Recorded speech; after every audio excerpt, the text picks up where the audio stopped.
Thank you for tuning in Smart 24 TV. Well, the agriculture sector has an exemption. It has that luck. Government has let them have that freedom of having a free VAT experience on some of their products. They have that as a privilege to help them, thrive. Since the country is also agriculture based, this is going to be like a privilege for them to grow. This 18% is on mainly the seed products, for example. But still the sector has loopholes. It is still not growing and thriving to places we expect it to be. Well, to answer some of those questions with me is Kisoma Daudi from the former known the East African Seed Company. He's going to be breaking with us. He's going to be telling us how are they surviving. Even with these tax exemptions, why are they still having some of these problems? As an agroeconomist, he's going to be giving us from his own experience. You're most welcome, sir. Thank you very much. Yes. We have it on the table to discuss that, the agriculture sector has that privilege, the tax exemption on the seed products, for example, the 18% VAT free. But still there are challenges. Why do you think there are still those challenges in this sector? Well, my name is Kisoma Daudi. As you said earlier, I'm an agronomist working with Silver Seed Uganda Limited, formerly East African Seed. Our farmers out there may just be looking at tax exemption, the 18%, but the sector is really affected with a lot of things that actually, if I'm to mention, you may wonder why products are too expensive. Somebody may just be thinking of the tax exemption of 18%, but we have other taxes that we pay. Yes. We have the importation tariffs and the custom tariffs. But other suppliers or other people in the business venture, if just in case they would hear that, they'll be like, but you guys are lucky. You have that 18%. That is where I want to drive their mind. Yes. Because they are not aware of that. For them, they are just looking at the 18% exemption. But there are other things that are not brought on the table for them to see and to know. And one of them is the custom and the importation tariffs. Because most of our seeds, most of our chemicals are imported from recognizable producers abroad. So when you are bringing them, these charges, you have to incur them. For them, they are not exempted for. From there, when we are distributing them, our vans are subjective to wherever they stop to local government charges. You see that. Yes. But when somebody just talks about 18% exemption, the farmer will be like, that sector is okay if they are exempted with 18%. We have other charges that are still affecting us. So other taxes? We still pay other taxes. Exactly. How about, now it goes back still to you guys, the agronomists. Imagine you had these chemicals manufactured from Uganda. What is stopping you from manufacturing all these chemicals from our country? Right now we may not have the needed raw materials for production or manufacture of these chemicals. That is why we shall be keeping at importing them. But if, like recently in Tororo, our government has started manufacturing the fertilizers. Yes. You see that? So where these discoveries are being conducted and these minerals are there from where these chemicals are manufactured from, we can as well do that in our country. It is not just something you will wake up in the morning and start. You need technical persons on ground, the equipments. You see all of those. Yes. That is why we are not manufacturing them here. Yeah, but for other things like the seeds, because for them you are not manufacturing, you are just multiplying. For the seeds, we can do multiplication within around East Africa, though we do still have others that we import from outside Africa. So besides that other taxes, which other challenges making the agriculture sector still not thrive as a person would expect it to be? I will talk about the uncontrollable climate change, because however smart you are, you cannot control climate change.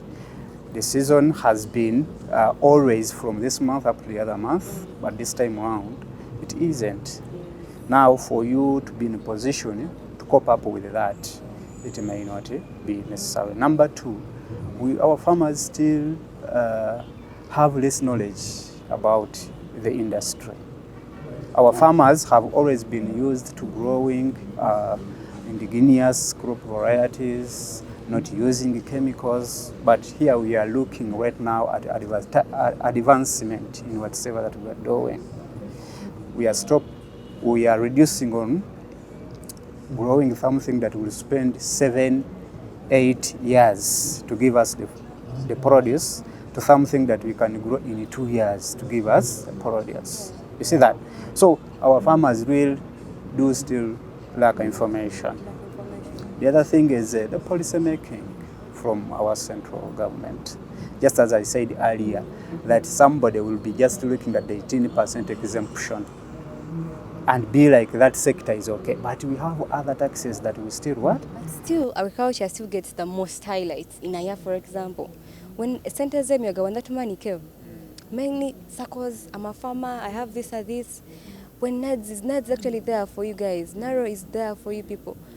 Literally, if you step into Uganda, every place you go to, you don't miss out any agricultural initiative there to support farmers.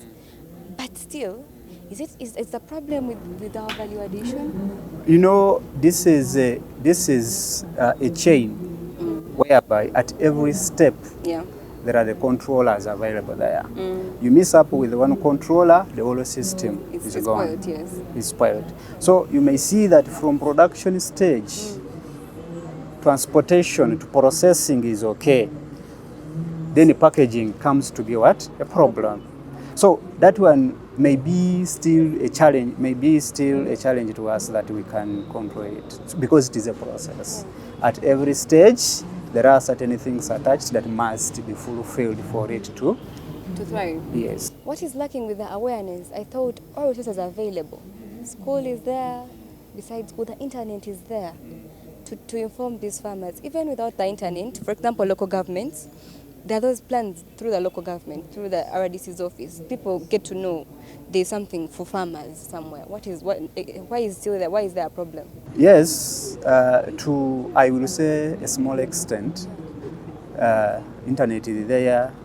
I don't know if you talk about internet, whether my mother in the village has a smartphone to access internet. Comes in. You see that? I don't know whether somebody, because internet, if you say that awareness, we are not talking about one thing. Yeah. We have different modules through which we can get information. Radio, TV, right now, digital world. But still, you will see that we are not concentrating towards agriculture when we are using this information. Less time is given. Like if you say that we have radios, how many radios do advertise for agriculture in the daily program when they are running? You people of TV, how many times in a day do you concentrate on agriculture? So right now what you concentrate with, for example, you media, it is entertainment, and that is where our youth have gone. So if at all you channel that instead of this time of entertainment, we reduce it and it is agriculture, you see how the youth are going to be. Yes, but then I interacted with someone in agribusiness. This is from Enebotat. It's some organization.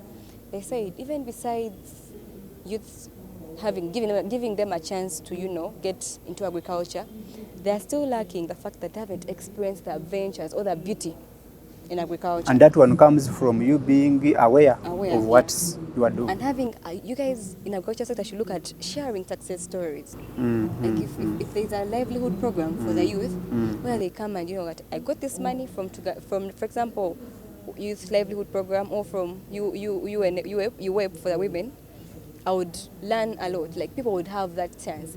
But still, that is still having a problem. Why is it still so even with this program? If you say that we can share information, for example, successful stories, yes, it is okay, but how many people have shared successful stories in agriculture? You see that? Yes. Another thing is, to whom are you sharing that information? If somebody has negative perception towards agriculture, will that somebody be real conversant, and will he or she concentrate in getting that knowledge?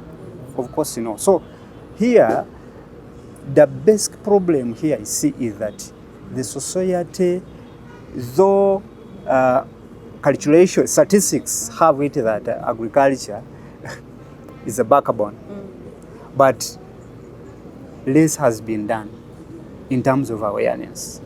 Less has been done. And in addition to awareness, even you cannot do agriculture that is commercial. Right now we are channeling from domestic production to commercial production. Yes. Commercial production has its own key aspects that it needs. We need the land, we need the mechanization, meaning that the things we need in doing this modern farming are nowhere to be seen. They're expensive. The technology is involved. We are talking about climatic change. That is the it has been a season and it is not raining for like 4 months. We need irrigation. Now the part of climate change, I want you to relate to, you see the Kisoro and Tambara mudslides happening right now. For example, what would an agronomist or anyone into the agriculture, you have farmers, you have to supply to these items in such places. And besides the transportation part, how are you trying to mitigate the problems of climate change? Well, always when we are given an opportunity to talk to people, for us, we are not a one-crop seed-based company. Okay. We deal in a variety of what? Products. Yes. Meaning that what may not suit you this season can work better the other season, depending on which localities. Now, instead of concentrating in the production of one thing, we do advise our farmers to diversify. To mitigate their production must be diversified. Change. If I have 2 acres of land, quarter I plant maize, quarter an acre I plant watermelon, I plant tomatoes, I plant trees, I grow, I go maybe in a piggery somewhere, apiary somewhere. You see that? Meaning that if, for example, in Kisoro, the landslides, if they have destroyed the crops, you remain with the other enterprise standing. And the other thing also, I think it will be the government. I will say that government must advocate for agricultural insurance, whereby if we have registered farmers in our country, say, let me use the landslide scenario right now in Kasese, that the area of people that was affected had, say, 100 registered farmers. Insured farmers? Insured farmers. Those people would be compensated by the insurance company. But maybe we still, maybe the other time when I opted to be a member of parliament, a lawmaker, I will talk about that for in case an opportunity is given.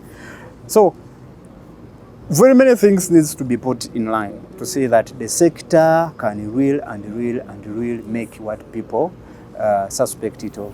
Lastly, the East African Business Expo has come up to support our local businesses, even the foreign ones, and help them grow. Now we have a chance of procurement people around the PPDA, but still SMEs are not yet registered.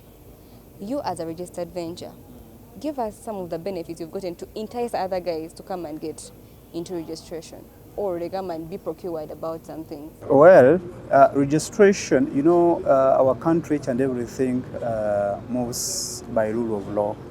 And registration is a mandate for you to live along even agro businesses, but even in other businesses. It is you first to go and register with the government. And registering means that you are not a fake entity. Yeah.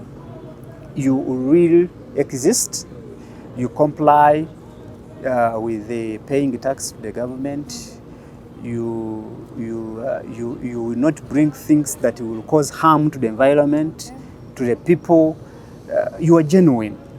So if you are not registered and you are in the agro processing industry, it is really very bad. And I dislike that. What I can say is that if you are not registered, it is high time to go and register, and you enjoy the benefit of being registered. You will not be chased. They will not be looking for you. You know. So it is really important. You will have that business freedom. You can bring in each and everything that you want, so long as it is by law accepted.